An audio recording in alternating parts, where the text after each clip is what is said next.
Hello, welcome again to part 3 of ignorance, poverty, and racism. I'm going to do this video and I'm going to talk about a little bit more about poverty. Poverty is not good for anyone. An impoverished person is a very dangerous person. Very dangerous because they're needy and because they have a desire to be fed. There's all types of poverty. There's poverty of the mind. There's poverty of the spirit. There's poverty of the body, the emotions, the psyche. There's all kinds of poverty, and we'll always have poverty. But that's not the point. The point is how to deal with poverty. Poverty comes from a lot of things. From neglect, lack, opportunities, means, support. A lot of people don't have support, and they have no other way around but being impoverished. If you have a child and the child needs to be loved, but they can't get love from their parents, how else can that child reproduce and be a very positive, productive person? Because they don't know, they don't have the tools to work with. Poverty is a shame. Poverty is very, very bad for anyone. No one should embrace it. Although it's always going to be here, we should not embrace poverty as being the norm. We should say that poverty is a means of getting to one point to another. It's like learning, going to school. You go from one grade to another, from 1, 2, 3, 4, 5, 6, 7, 8, 9, 10, 11, 12. You go from grade 1 to grade 12. Poverty should be gradually eradicated from each individual's life. Everyone is going to be impoverished. We start off with a lack. And we always will need in life. But we don't have to remain in a need. You see, on one hand, poverty will always be with us. But on the other hand, it don't always have to be a part of one's life. Look at poverty like you look at death. Every one of us is going to taste death. There's no other way around it. We're going to all die one day. There's no way that we're going to live forever in this state. But that doesn't mean that we have to live for death or we have to accept death as the only way around things. It's just a part of life. It's just a part of our existence. Poverty is too. But poverty has another spin. Poverty can bring you closer to yourself because it can show you what you lack in, what you need, what you desire, what you are capable of, if given a chance and the opportunity to do better. So poverty in itself is not a terrible thing. It's just like ignorance. Ignorance is a form of poverty because an ignorant mind is a mind that is not trying to learn. Ignorance and intelligence are not the same. Totally different. An intelligent person can do many things because they allow themselves to. Or an intelligent person can do nothing because they allow themselves not to or because they're prohibited. Ignorance is being denied the opportunity to learn, not giving your mind the clarification and the redundancy to embrace newfound knowledge, to know who you are. Give you a good example of what ignorance is. Say, for instance, somebody tells you that there's an 18-wheeler about 2 miles down the road, and you need to get out of the way. You stand in the middle of the highway. You say, oh, I ain't worried about that. I'm not worried at all. Got to die someday. That's true. You remain standing in the middle of the road. You've been warned. Based off you not adhering to the warning, that's ignorance. Because that doesn't have to happen.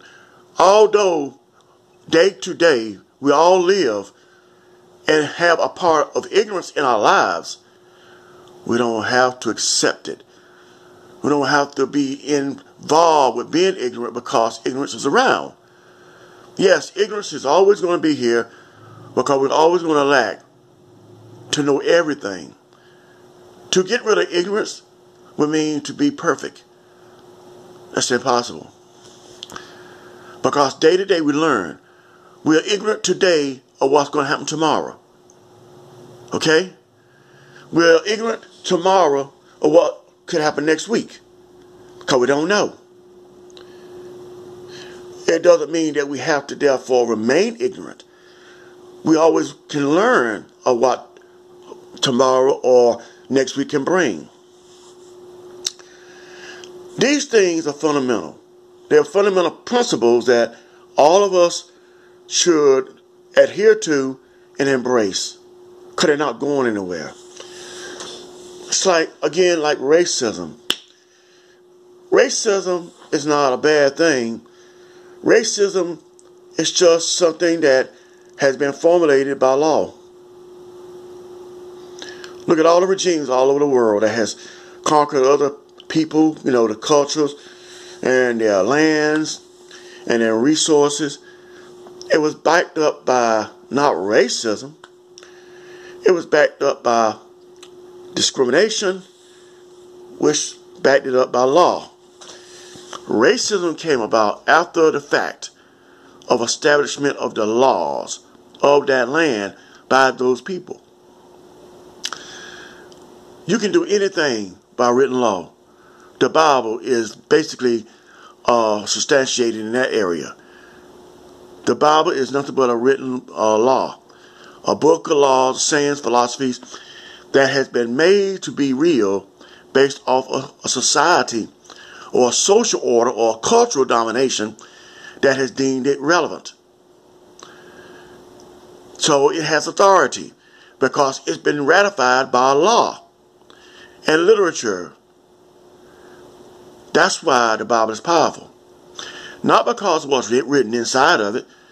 It's been solidified, ratified, stationized because and by people that control the social order, the economy, the education, the spiritual, all of that, especially monetary.